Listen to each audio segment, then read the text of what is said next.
So doing technical POCs usually does look like this for me. So taking screenshots, copy pasting text into Google documentation, and then eventually losing all the original context to it. So it's slow, messy, completely disconnected from the original sources.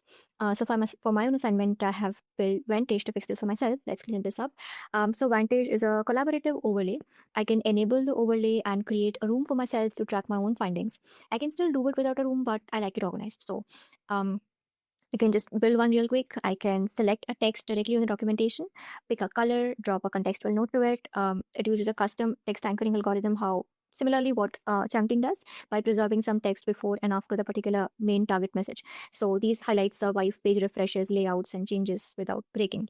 So this itself actually is enough for me to use, but POC shouldn't be solo, right? So I've added a Firebase to the backend. So right from the pop-up, I can create a live multiplayer kind of a room. I can just probably rename this to DP selection. Here you can see there's a API key generated. I can create one custom to share it to the roommate, but for now they're using this one. So they can log in or enter the room with this particular key. So as I continue with the POCs across different sites, like moving over to documentations and gathering results, they can see the same thing in the dashboards. They can just go to that particular site and they just see if there are any comments made to it and what comments these are. They can highlight, they can add their own feedback, they can add their own comments. It's more of a to and fro kind of a thing, but just adding things at one place. So similarly, this page, this usually depends on what kind of role do they have, but it usually works just fine. You can have like someone just have viewer access so that you restrict them to make any kind of comments or any kind of highlight, any kind of notes, but it really depends on how you've configured your workspace. So here I'm opening a new documentation for Superbase and just adding a few more notes, highlights to it, and just wanted to show how it works for both of them. So it looks it's real time. It's not supposed to be real time, but it should eventually reflect in both of them, both the users. So yep.